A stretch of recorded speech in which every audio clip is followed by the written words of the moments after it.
Yeah. That's why we were I was so happy when he joined us, because it's an unusual set of qualities, because he's also technically brilliant. Yeah, it's amazing. So with that said, can you share a little bit about you before we actually kind of go into exploring my story? Like what has been your role within Scripps, the MD Anderson Cancer Center, your collaboration? So I want everybody watching to understand just the extraordinary woman you are in your own right.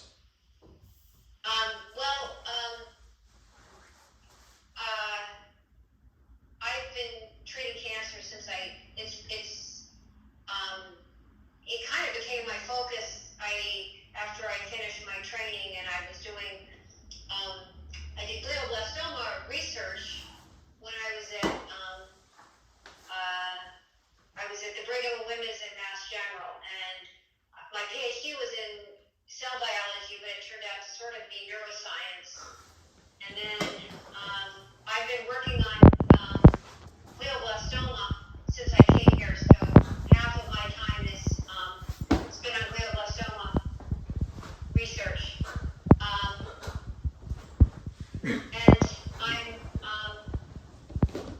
And I discovered, so anyways, and I can tell you more about my research at some point, but this is my passion, is to come up with something for this. I am blown, but just for the sake of checking the box, can you share with me your title at Scripps right now? You know, what is? I'm the, let me see, it has a title, wait. That's so funny, you don't know your title. That's so funny. I'm the director of the Neuro-oncology program. Oh, is that, so it's only that trivial. So you're the director of the Neuro-oncology program. So just to put that into perspective, when I say that I'm getting world-class care, like world-class care, not only am I getting world-class care, with you, from you, but I'm getting world-class care in your niche of glioblastoma research, right? And so I wanted you to see kind of the specificity of that. So from here, I think we've set enough context for this interaction, and I would just love to invite you to lead now in the way you normally lead with your patients, and just just guide me where you would like. I've known about you since you came in, because, Dr. Malone, so I've looked at this picture of you when I look over here, I'm looking at your picture, and then we talked about you on Friday, I think, about, what would be the best treatment for you, and sort of some of the unusual aspects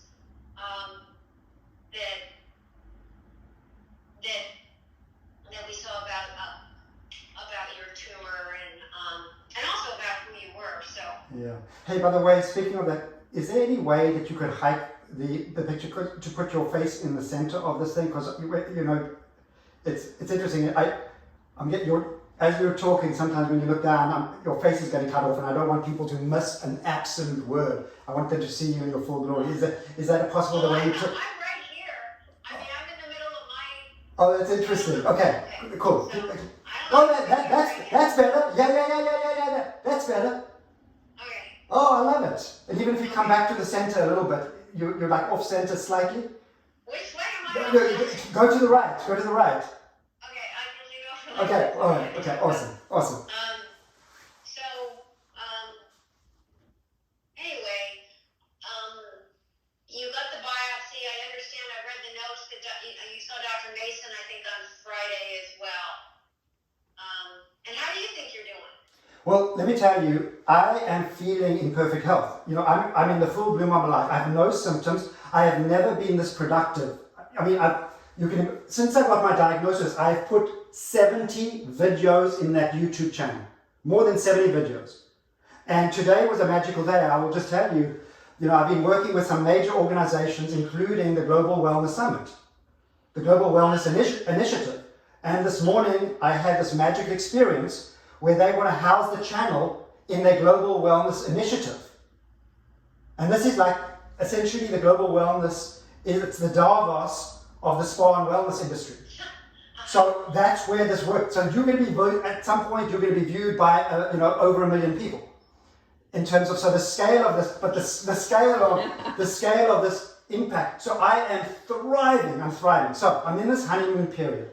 I have never been better, ever, in my life. And yet, I'm wondering, I'm in this honeymoon period, I don't know what's coming from tomorrow. I don't know what's going to happen when I take that first pull of the Tramadol. I don't know what I'm going to feel. I don't know what I'm going to feel with the radiation and what cognitive deficits I'm going to lose.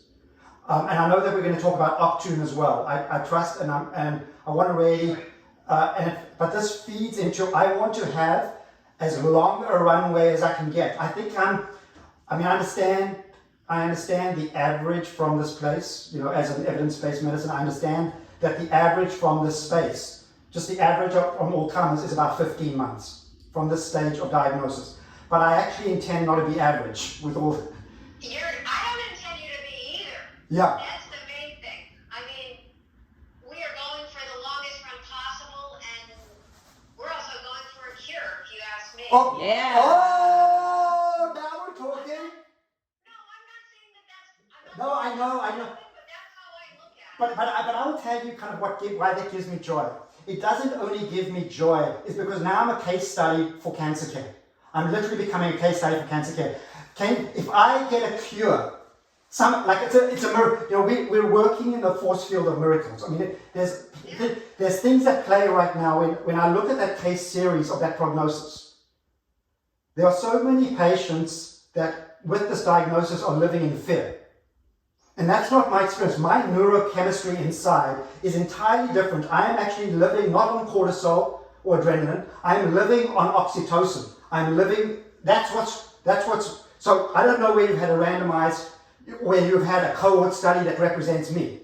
And I know I've got smaller lesions. There isn't one. So when you say that there's even a possibility of cure, because that's, I haven't yet seen evidence of that.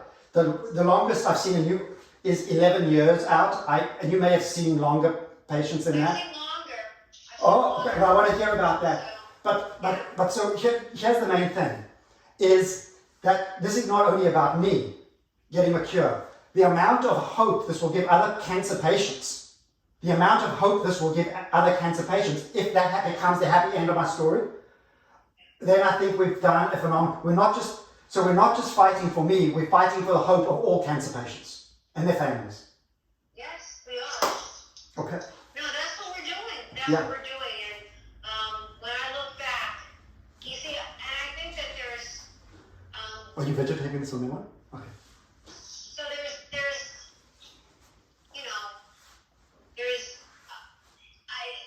I look at the data. Now I'm a scientist. I'm a PhD scientist. I look at the data, but then I look at it and then I pick it apart because I know that they think that they've done a beautiful scientific job, and but everybody is not you. I mean, Yeah. as you said, they're not in your cohort. So when I see someone like a dear patient of mine, 6 years, she had probably the largest glioblastoma, and she had a tiny little snippet taken out by a colleague. It was just a little biopsy for this huge thing. And then 4 months later, it looked even worse. It was the worst looking thing you've ever seen. And so they sent her to me, do you want to take it out? And I looked at her and I said, geez, you look pretty good. And I kept thinking, I can take that out, the dead tumor. It was the radiation. And I mean, if you solved it, sure, you wouldn't even. But she made it through, and then I did another surgery 3 years later, and then 3 years later. So it didn't fit with anyone's. It didn't fit into the median survival, and it wasn't like she didn't have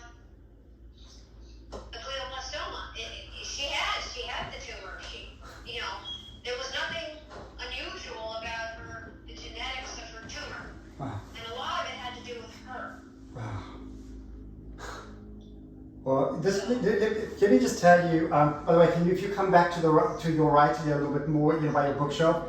I don't know if you can move the chair a little bit. But you got the skulls back there. well, yeah. Well, we have to see those skulls. So if you put your, Those are not patients. Those are plastic. Thank you for clarifying that. That's somewhat reassuring. I didn't want to scare everybody. I said, look at the plants. Like, Okay. the plants. Is Okay. that better? Yeah. Plants. There we go. Isn't that nicer? Oh yeah. Oh, look at that. I love your sensibility. That is just. Can you see? I don't know if you can see in my background how Beautiful wave. Well, I've got a beautiful wave, but I want you to see what my plants are. This is a sunflower. There you go. And actually, if you look at the center of my, the center of my work is a sunflower. That's a fractal. And this is a fractal. It's a fractal because it's, conscious leadership is a fractal. The way we ripple out in the world with emotional and social contagion, it transforms the world. So I just wanted you to know how many people right now are listening to you speaking and they are feeling healed by you. They are feeling healed by you because you're offering hope, not only to me, you're offering hope to so many patients right now. So I just want to thank you for your humanity and for your compassion. It's the same feeling when you describe Dr. Malone. I mean, he's the one person actually that immediately I found. Yeah, and just so you know, I'm experiencing that with you two right now in this moment. This is the same experience that I had with Dr. Malone. And when I leave here, my son keeps asking me. He's 16 years old. He says, "Dad, do you have any good news for me?" He's scared. He's scared to lose me. "Dad, do you have good news?" I now genuinely have a way of going back to him, telling and letting him watch this video. I'm going to put it up. So please continue. Okay, well, please continue. I'm just going to mention, because I know that this is not necessarily for you, but I probably shouldn't say it on the video because it's but I'm developing a glioblastoma drug. That's why I didn't. Okay. Awesome. We want to hear about it. How about if you? And yes, I'm interested. And if you don't want to say anything more at this point in time, I can tell you more because it's not on the video, but I just. well, I said so. Please don't say anything that you don't want on the video. So we can have a discussion about that offline. So I am super interested, and I'm also interested in learning more about Optune.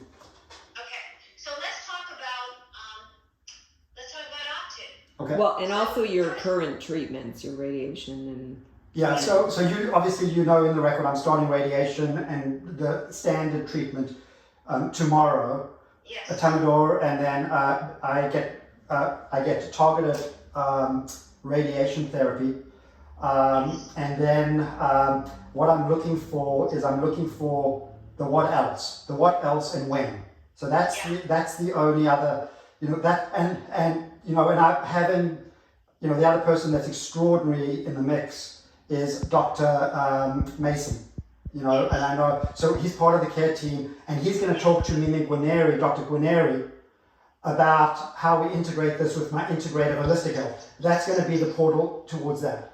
So whatever we're doing, whatever we're all doing together, that will be the nexus. He'll be the nexus between, and I'll ask him to record everything in the record so we're all aligned. So let's say that the experimental therapy you're offering me, we just need to make sure that we're aligned with every other treatment we're getting. Yes. Okay. I think that first off, what you're doing makes, and I'm going to pull up your image. There it is. Is there any way that you can turn that so that so we can see that on camera? I'm going to turn this around so you can see it. That's how. It works reasonably well. Okay. With this pandemic, you kind of have to improvise. Yeah. So,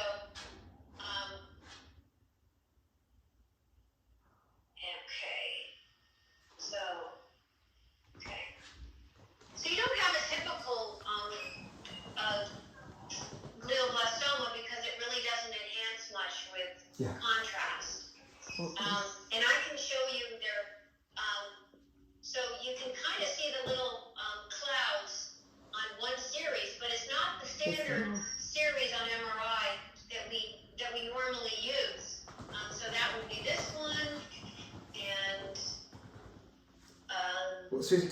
come here a little bit closer to the camera then, and the audio.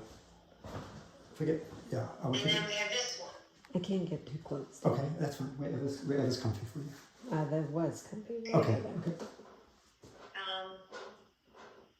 So I'm going to turn this around and Right.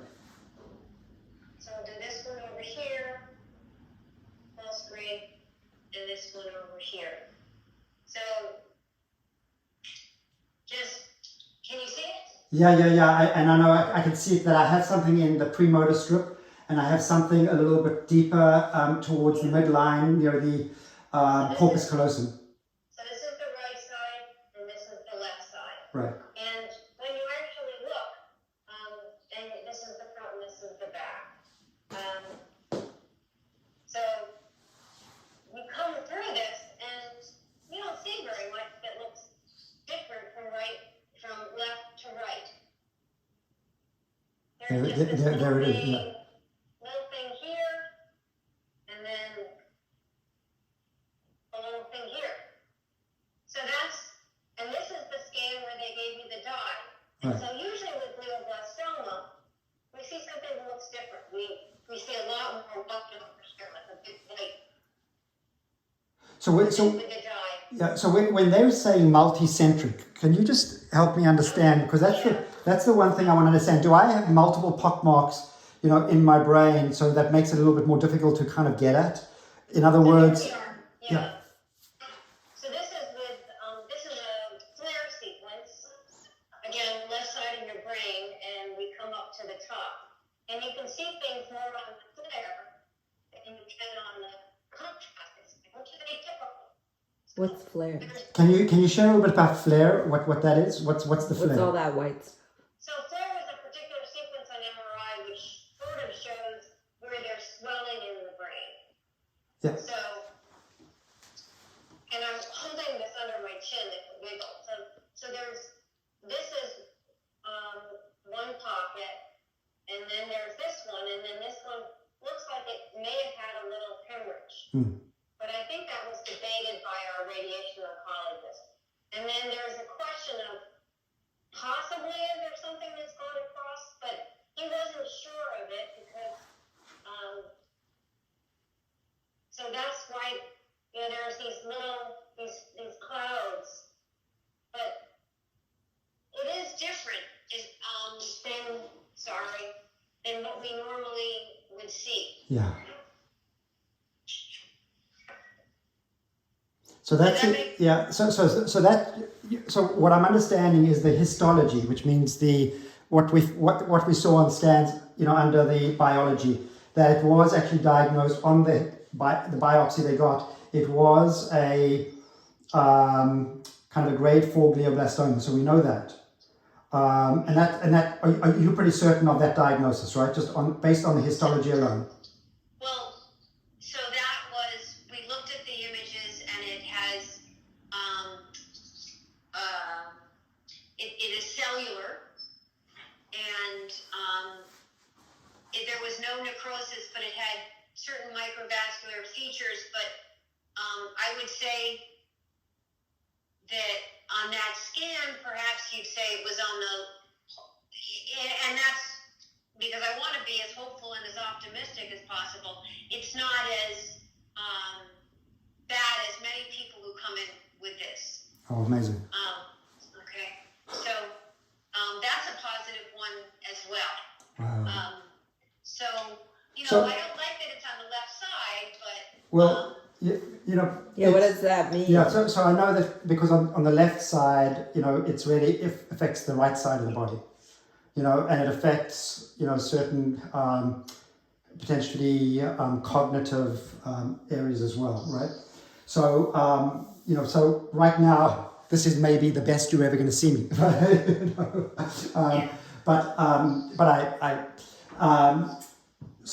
But I want to come back to the biology. There were a couple of things about the biology. So I know it's been grade 4. Is it possible that it might even be a grade 3? I don't, is it, so you have to, exactly. So when we sent this out to Ari Perry, and By the way, that's UCSF. That's University of California, where the irony was not left on me, is not lost on me. That's where I did all my medical training. So that's where I developed my medical mind, and so the irony wasn't lost on me that I sent some of my biopsy back for evaluation on. It was this very beautiful cycle, the cycle of life. Yes. So when we look at his report, I don't think they don't have all the molecular markers back, but we kind of got to the point we were sick of waiting sometimes because we send a lot of these just to make sure. So there was scattered mitotic, so dividing cells. There were 2 per 10 high-powered fields. So it's not like there's a huge number of them. So I'm thinking we got to jump on this. Beautiful. And there was no definite tumor necrosis, which so that was good too. And it was moderately cellular. So I like to think of this as being on the lower end of a grade 4. Beautiful. Okay, so that even right there. So, and then there's one more piece of history we were waiting on, and that's the MGMT marker, which is a marker for sensitivity for the Tamador. Yes. Is that back yet? No, I don't see it yet. Okay, so that's the one other thing we're waiting for. Yeah. And since we just reviewed this on Friday, they'll let me know because I've actually been notified of this stuff, so we'll see that. Okay, and I know that you'll I trust you'll ping me or just let me know through.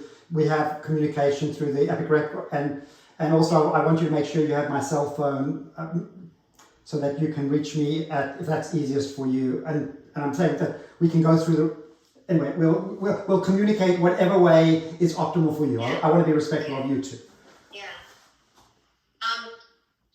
So I think that what you've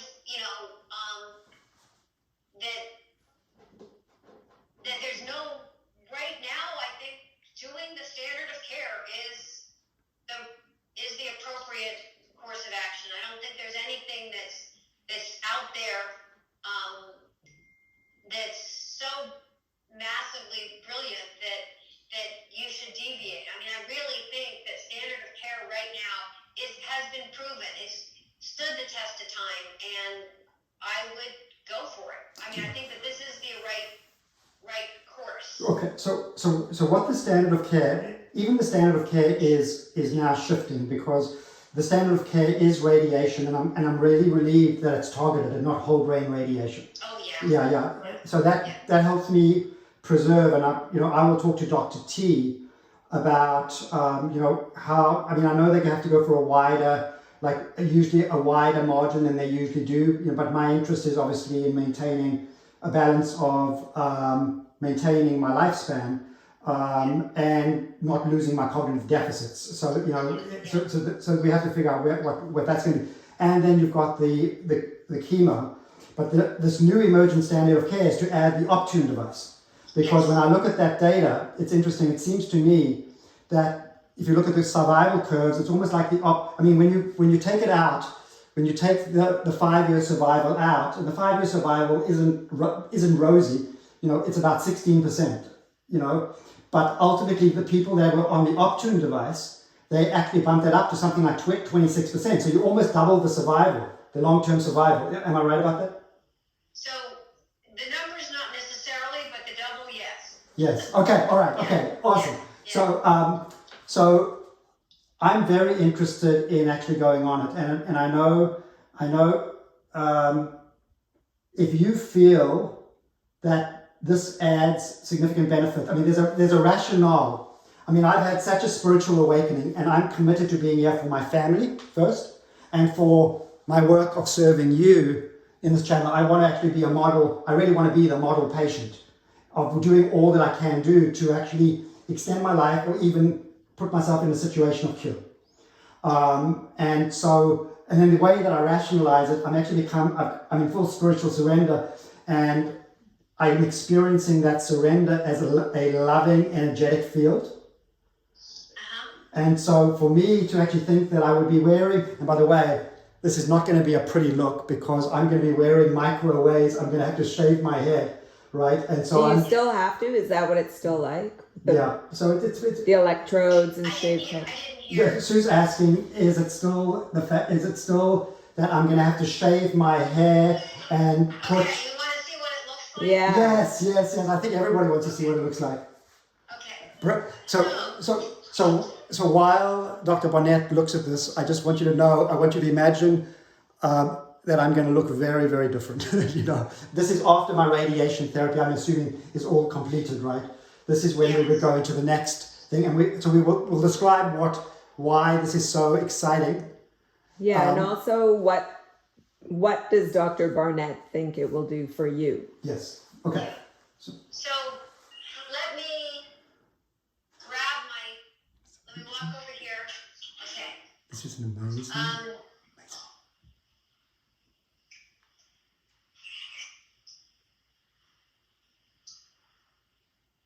Okay.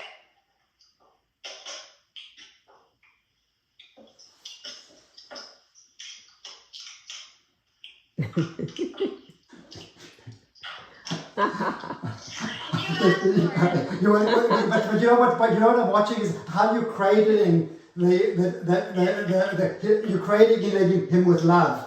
Okay. And there's one other element to this. So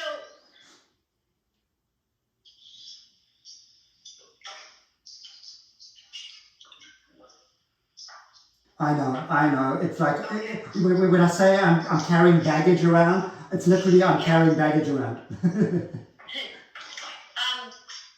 so this is what it looks like, and it does require. Can you put that more into the middle of the? I want everybody to be able to see it. Yeah. So what this is, it's got all these arrays on a shaved head, and you wear that 24/7, or as much as you wear it is as much as effect that you get. So you actually, once you start, you're committed. And it really has, everyone that's used it has done, I mean, it seems to have been,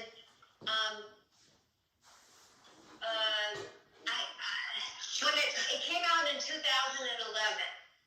and it was in April, and what happened was that the company, NovoCure, was kind of surprised that they never had a device to treat cancer. So they kind of got it, when it went to the FDA, they go, what the heck is this? And it got approved. And suddenly it's this very small company with this very small sales force that suddenly has to get this up and running for the entire United States. And I think they were kind of boggled because it literally got approved, and they thought it was going to take months and months and months, and suddenly, but you can have a device. So I don't think they did the best job with the design, but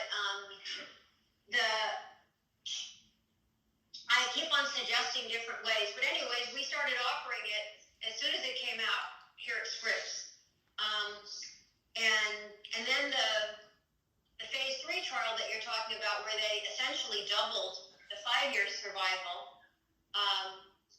was they stopped the trial early. Can you show us that? Are you able to pull up that curve so we can see? I want to get the numbers right. Do you have those curves? It may be in here. I don't know if it's in this. This may not have the most up to date. Okay. They sent it to me recently, but I don't think I can. Do you remember what those 5 years survival numbers? I don't want to misquote. Okay. All right. I'm one of those people that if you're getting a quote, I want to make sure it's accurate. Okay. So I can Brilliant. get it for you. So anyways, this is what it looks like. It requires a team effort to do it because you really need to shave your head carefully. And my wife is here looking at that's probably her job. yeah, and it really does.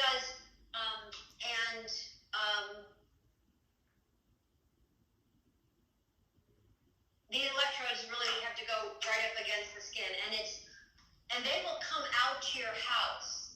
So what we do is get a prescription, and if this is what you want to do, and then the Optune people will come to your house and really show you how to do this. And the first time you see it, like I had to do this myself in the beginning, and I was like, oh my God, how am I going to figure this out? Because if you see, you have to get all the wires to come in one and kind of come down one side. So you can imagine that the electrodes have to kind of go in the right direction. It actually looks much more complicated than it is. Well, I know. So it's wow. So I think it's going to be fairly spectacular. Do they have a wireless version of that? Yeah, we should have like we need to have 2.0. Well, it's kind of like Optune 2.0. Yeah, exactly. We need a Bluetooth version of this. Yeah. Without question. Plus, what they really need, and I'm not even sure you really have to. I mean, I think it has to be close. But I thought if you had short hair, why couldn't you just use a bathing cap Right. with these electrodes attached? Yeah. And you just pull it on, and you take it off. You take your shower, and if you were doing something where you wanted.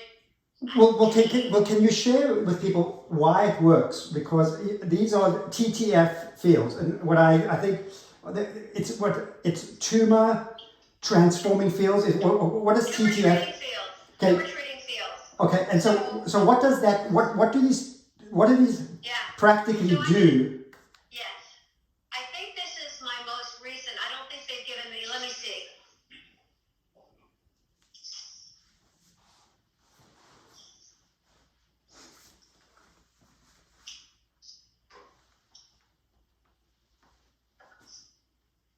They come out. These companies come out all the time with this. Yeah, here it is. Oh, that's the data. Okay, so let's first look at the data. So here's the data. It's 5 versus 13%. Okay, so it's all right. So it's a little bit more bleak, than I was hoping. I was saying 13. No, I know. I was saying 13 versus 26, but I was only off by a factor of 100%. So what? Or 50%. 5 versus 13. It's still meaningful. Yeah, and that's meaningful for sure. Okay, so how does it work? So I think that the person. So way back when I was at the DMV,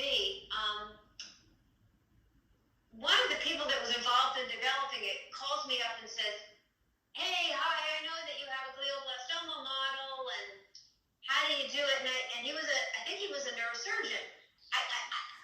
And I think he was from the northern European.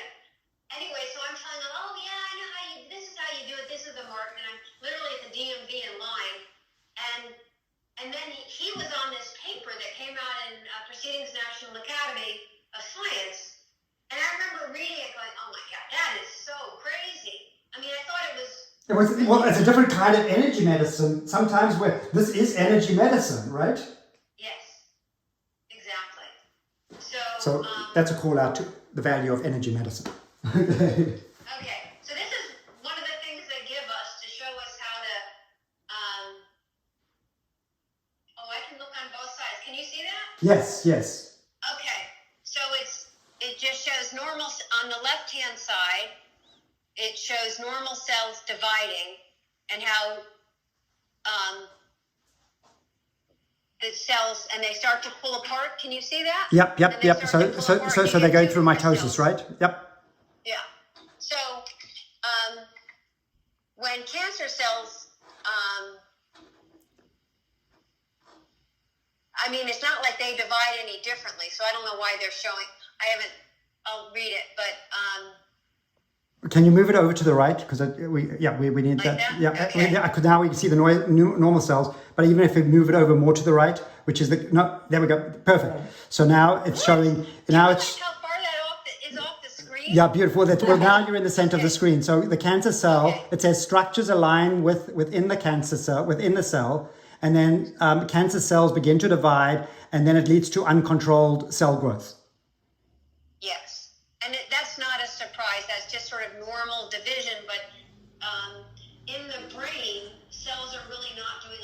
of a lot of fast dividing. Yeah. And so it's these cancer cells that take on the ability to begin to divide. And that's sort of what the radiation will do. It targets the dividing cells. So that's how radiation is believed to work. So it interrupts. So here's a couple of interesting questions, because we're trying to figure out the subtleties of all of this. So what we understand is that the radiation therapy itself is actually disrupting the dividing cells, and that these tumor the tumor treatment fields are also doing the same thing in their own way. Is that fair to say? In a different mechanism. Yeah, different mechanism, but it's the same effect. But then I also understand that the chemotherapy is actually more effective in the resting phase. So it's actually, while these treatments, there's some treatments that are in the dividing phase, the chemotherapy targets the alkylating agent, targets more of the resting phase. So here's the thing. So from Patrick Hanaway and Nalini Chilkov, what they've actually shared with me is the value of a ketogenic diet.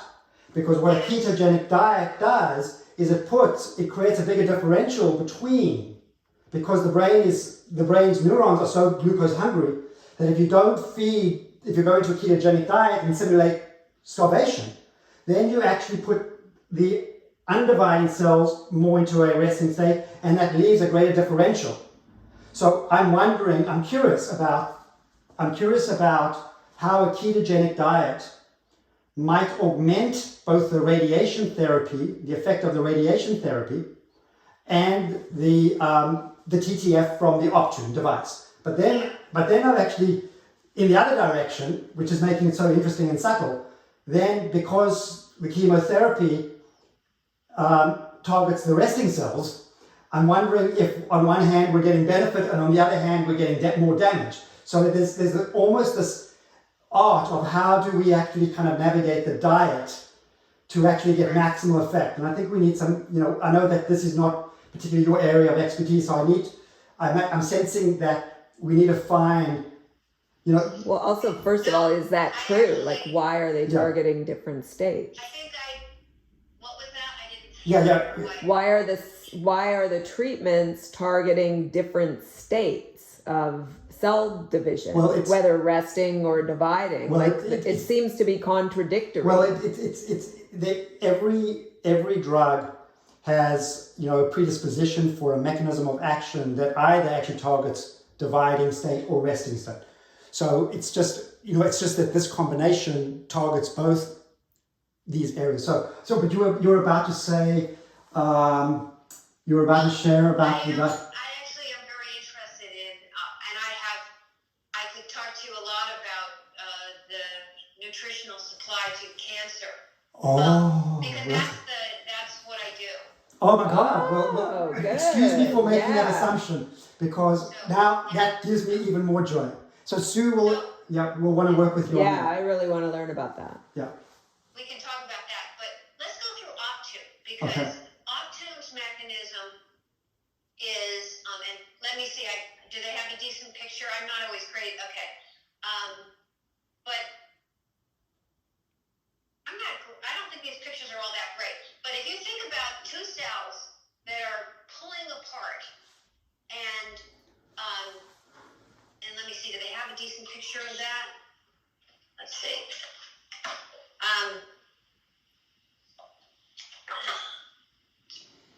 Yeah, they're dumbing it down a good bit.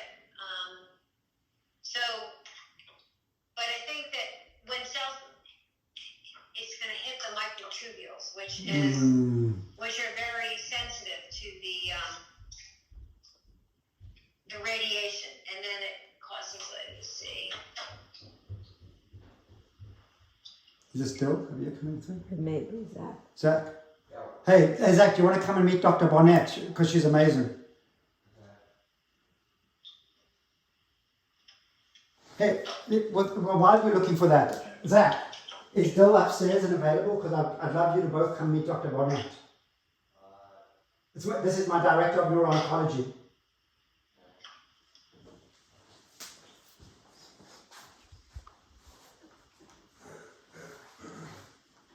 Because she's actually got, really good news.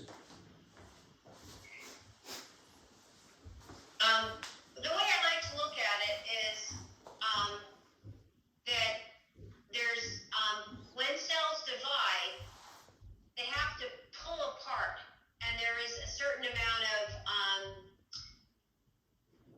and I think it's really the microtubules that are part of the pulling apart. Am I right that if I'm remembering, those are protein structures that are actually doing the work? You can imagine them, these are like ropes pulling apart, protein ropes pulling the genetic material apart so that it can replicate and actually, the strands go from 2 strands down to 1 strand, they each replicate, and then those are 2 new cells. So the tumor treating fields are these low intensity electrical fields that come in from all directions, and what it ends up doing is it interferes with the cell division. Perfect. Okay. I love that mechanism. And the other thing is, because it's loving, for me, I register as loving energy that's disrupting this. So I actually didn't want to fight my cancer. I wanted to hold. The visualizations that I'm doing is I'm actually not fighting it. I'm holding. I'm going to introduce you in a moment.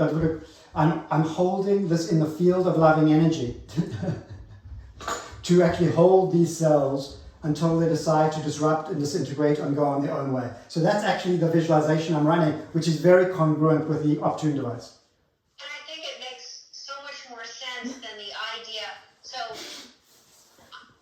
I'm a neurosurgeon, right? I'm a neurosurgeon by training, and everyone always thinks that you should bash something and kill it and smash it. And honestly, the brain is the most precious thing that we have, and I believe in being extremely gentle with it. Yes. I really think that we need to be really intelligent about exactly how we treat things. Yeah. And it's not necessarily that you bring in the Air Force and the Marines and the Navy. Right, exactly. I am. It's almost like, could we just discuss this and reach an agreement and all go home and be happy? There we go. So we are so well aligned on that. So let me introduce my boys to you. This is Dr. Barnett, who is the most extraordinary doctor.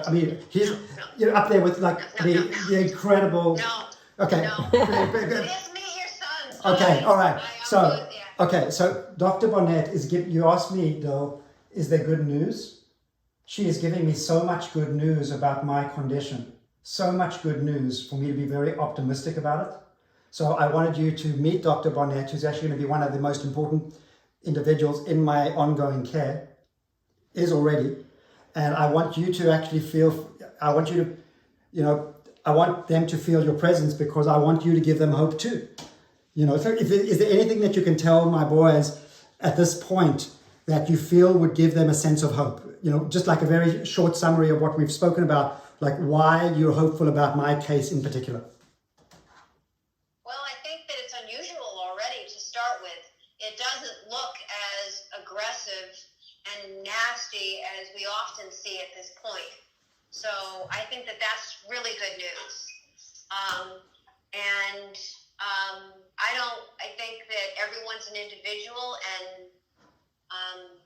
and each person is the one you're treating, and I don't even believe necessarily in all these statistics. So I think that we're starting at a good point.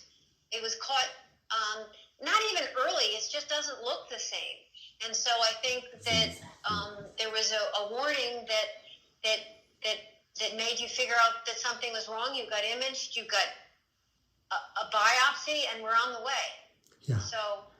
So and there's a lot of new things coming, but I think that what you're planning right now is absolutely the correct way to be going right now, and then adding the best of.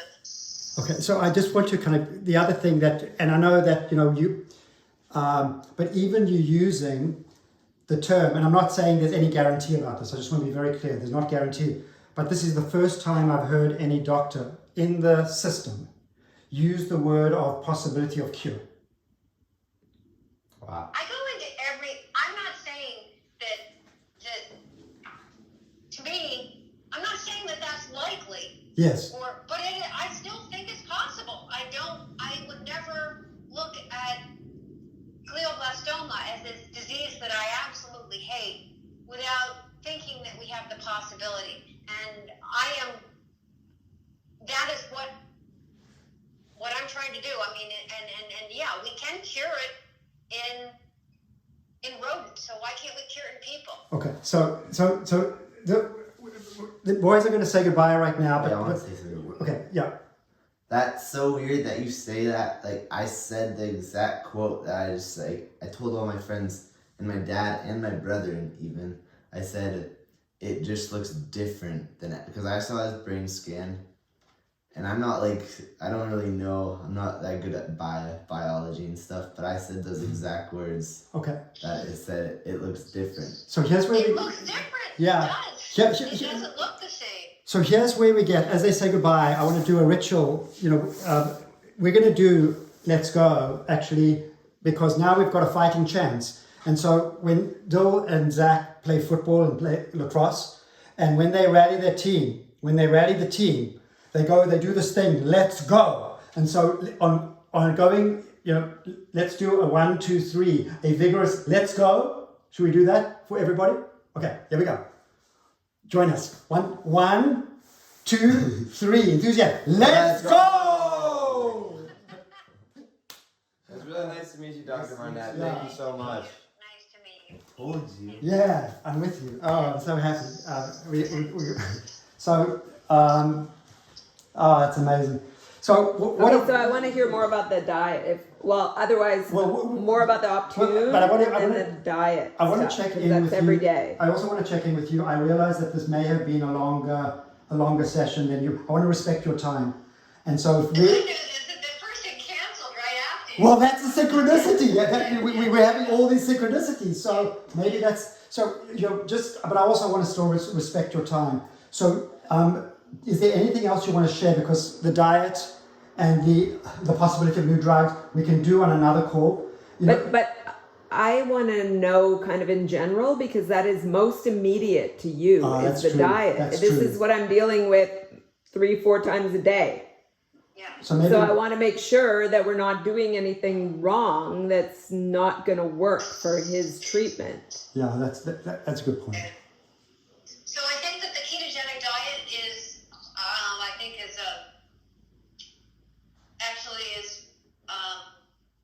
really an important consideration. Whether you should be doing it during the radiation is not clear to me. I think afterwards, and I think if there's a dietitian involved, maybe they would have a better, from the integrative center, or if Dr. Guarneri knows, because I think it's not absolutely clear cut, because I think, sometimes things that you've got to be careful with supplements during radiation, because it's sort of the opposite time. You don't want like the antioxidants that you might think would be good aren't so good during radiation, because you actually want that sort of oxidative effect. So I'm not sure exactly the timing as to what would be the best time to, I really want you to get through the chemo and radiation, and it is hard and tiring. Yeah. And I'm not sure that I'm not sure if the ketogenic diet is actually, and I have to do some research, is that of added benefit now, or is it better just to get through the chemo radiation before? Yeah, I mean, you bring up a good point, because if the chemotherapy and the radiation is going to be hard, and I'm throwing, I don't want to do it if I'm adding something else that's hard to the mix and there's not a large benefit. So I will clarify as well more of, there's a mnemonic I use in evidence-based medicine, and the mnemonic is this one step C better than the alternative? And step C stands for safety, tolerability, efficacy, price, and convenience. And so whenever I make any decisions, that's what I'm asking. Is this one step C better than the alternative? So when it comes to the S is safety, it's safe, the ketogenic diet. When it comes to the T, tolerability, I'm not sure about that yet. And then in terms of the efficacy, that remains, I want to clarify that. The price of this and is is it actually adding to it, or exactly. Is it not? And I don't want you to do something that might be hard to adjust to the new diet. Yeah. When in fact it may actually not be beneficial. Now, if we had some real data that said, oh no, when you add the ketogenic diet onto that, it's like 5 times better, but I don't have that. And so then you're coming down to the sea with convenience. So and then also my highest priority is to, since I'm doing all the food preparation and everything, I want to give him options, especially if he's feeling nauseous or not really feeling like eating the way he's been eating, which is super healthy, like, all organic meats and tons of salads with arugula, spinach, kale, like all of that. But then it gets to a point where it's hard to tolerate and you just kind of want rice or bread or, pizza. And you don't want to lose weight when and so I think, and whether or not all that super healthy food, which might be better down the road, I don't know I think we need to figure out if it really is worth it. Is it really going to add, or is it actually going to be perhaps detrimental? I just don't know. Yeah, well, we'll do some work outside to clarify that. I have somebody in mind, a Dr. Brad Jacobs, who's an extraordinary physician doing concierge medicine in Marin County. He was the person that I handed over the reins to being the next chair of the Academy of Integrative Health and Medicine.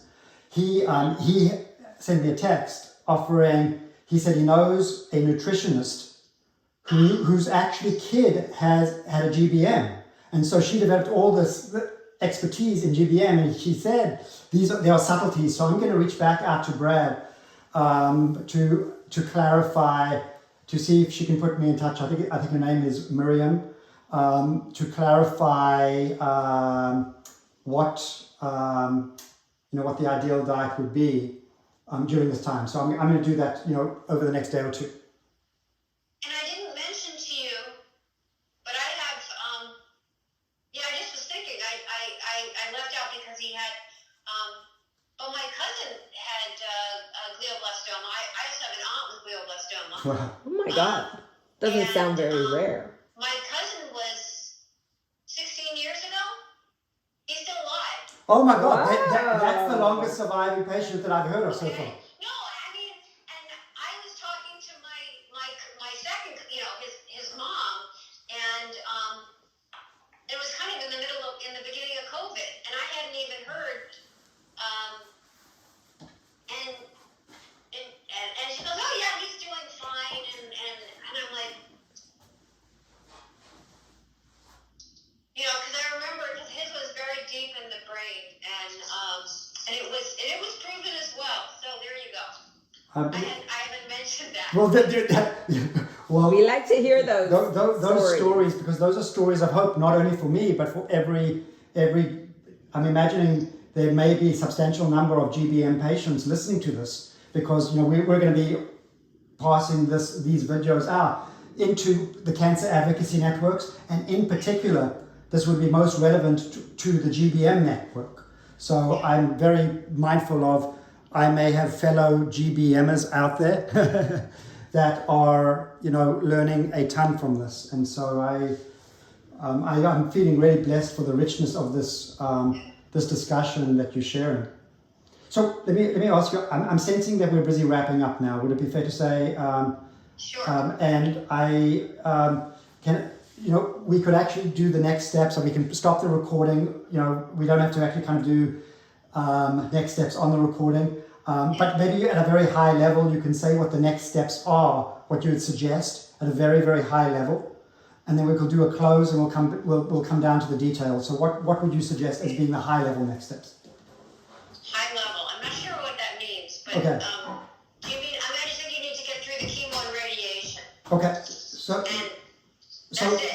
let me ask you. So when would you suggest that we next touch base? Well, certainly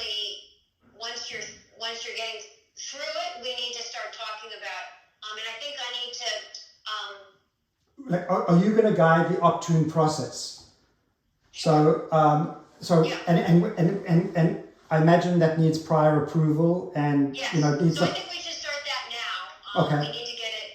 So I'm going to send it to that you do want to do it. So Yes. we'll get all that stuff, all the prior insurance authorization. Yeah, approval. the prior authorization, and so just so you know, Sue will actually help with all those details. So, Okay.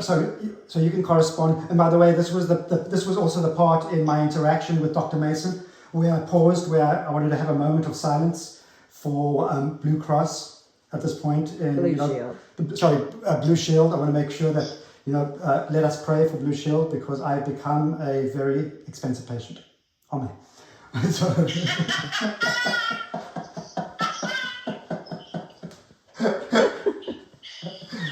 Indeed. yes, indeed. Yeah. So Okay, and hopefully that little plug, that would have been a happy plug, like product placement to say, so we appreciate you, Blue Shield. Yes. Yeah. Okay, so we're going to do the prior authorization for the Optune. Is there any kind of nutritional counseling or kind of Oh, yeah, service okay. at Scripps Yes. that I can consult with? Okay, so we have, I'm going to put in for a dietary consult. And there's another thing that I haven't mentioned to you that I noticed in your history. And you have, I was going through your chart, and you have a brother who had melanoma and a mother that had pancreatic cancer. Yeah. And you have glioblastoma. Yeah, So there are genetic conditions. right. And I would suggest seeing a genetic counselor. Beautiful. Yes. Yeah, because I think that'll be helpful.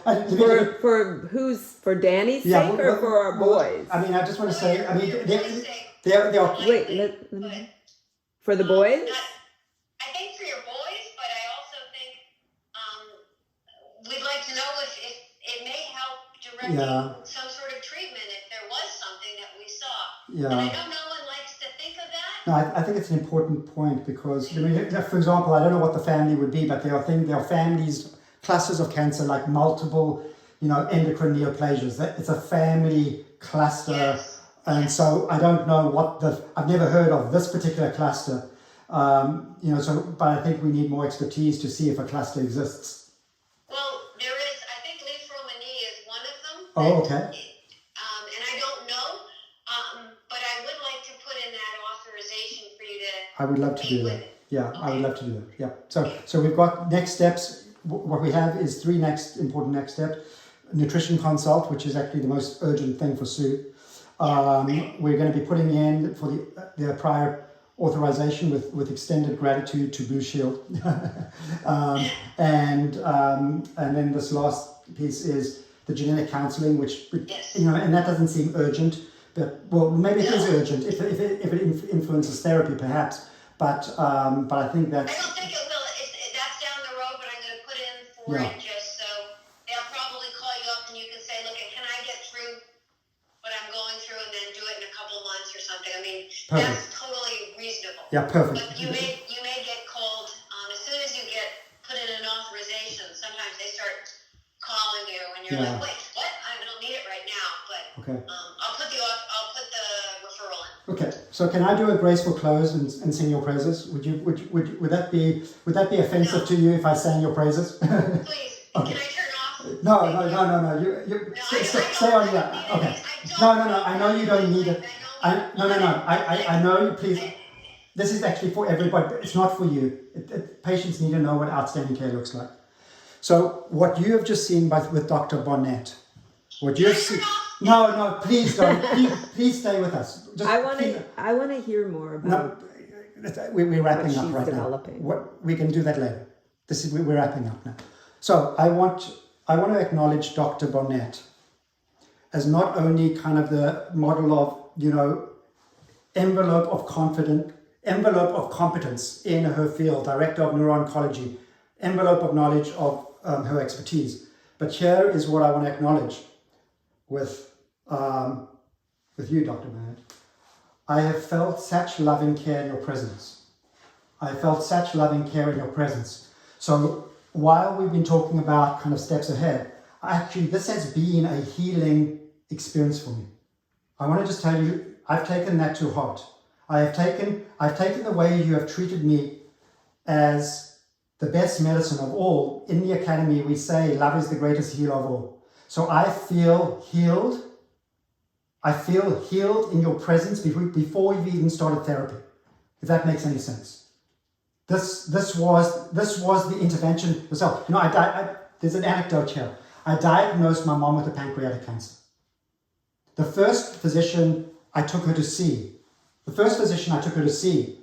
you know, was very burnt out, and there's a lot of burnout in healthcare. And I told her, I don't want to kind of demonize, but we stepped into that clinic visit, and he literally with his tone, he said, "So what do you want? You want chemo? You don't want chemo? What do you want?" And my mom bristled. I'm seeing you recoil. My mom did that exact same thing. And I got up from the desk, and I said, "You will never see this physician, Mom. You will never see this physician again because he's toxic to your health." And then I had a battle with her health plan, and I crossed her over to Encinitas has a wonderful integrative oncology center. I don't know if you know Dr. Laurie Frakes.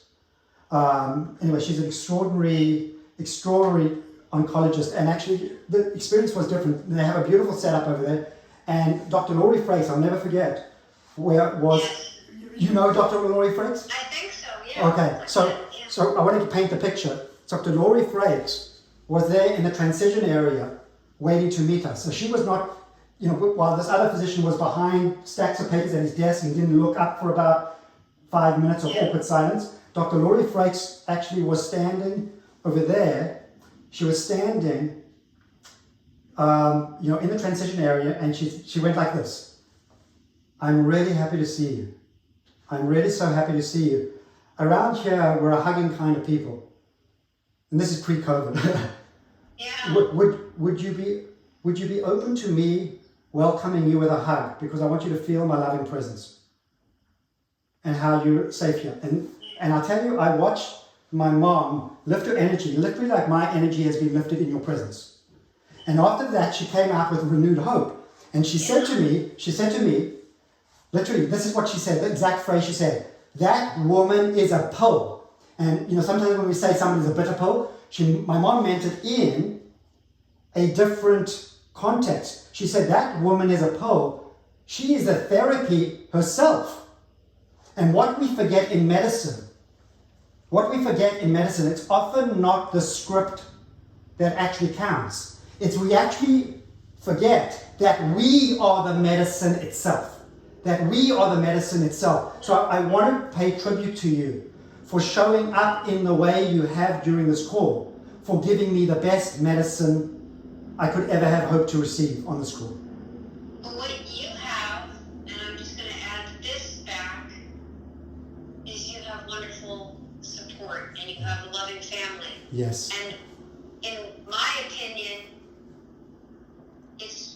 that's probably equally important to anything that I am going to offer you, that Dr. Mason or Dr. Tripernini is going to offer you, is your family. And the fact that you have support and love and the resilience, because, you know, the radiation is going to be hard. You know, you're going to get tired. I mean, I don't know. I hope you don't. But it's not an easy, you know, to go through this.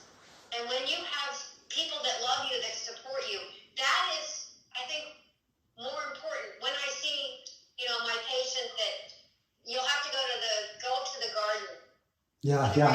We have been there. Yeah, we've been to the healing garden. In the healing garden, and there's a couple of trees there.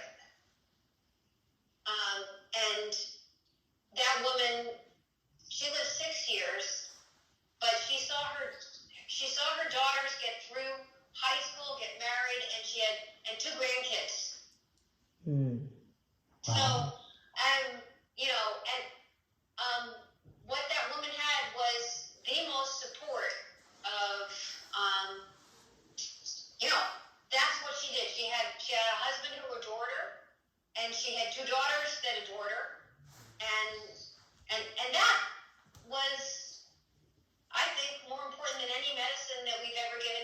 Well, thank you for. Here's the other dimension of hope you've given, because oftentimes, I've cared for a lot of cancer patients at the end of their life. I mean, I cared for my mom at the end of their life, and my experience is, cancer patients are most terrified about two things. One is about dying in pain somehow, and the other one is dying alone. Would you agree that those are the two dimensions of? So and there's a sense of helplessness that families feel. The sense of, so if you're a family member caring for a patient, what I like to say to them, 70% of the healing that your loving relative, however they're related to you, needs, 70% of that is your loving care. The 30% of that the doctors can take care of. They can manage pain and optimize treatment. So another dimension of hope you've given is, in this time where sometimes we feel hopeless as families, is you provided the clarity for just the loving support. Is the care enough? And that's 100% of the care that's needed. So I think that will give families of cancer patients a tremendous amount of hope as well. No. And when you have that benefit. So anyway, okay. Okay. Hey, well, I think this is a great place to wrap. And I just want to say, first of all, literally, I'm just going to say it. I love and appreciate you. I deeply love and appreciate you. You've blessed my life. I imagine you haven't heard that from many patients expressed just like that. And you deserve it. I really love and appreciate you. You've blessed my life. Thank you for providing extraordinary healing. Okay. All right. Okay. Okay. Thank you, doctor. Take care. Thank you. Bye.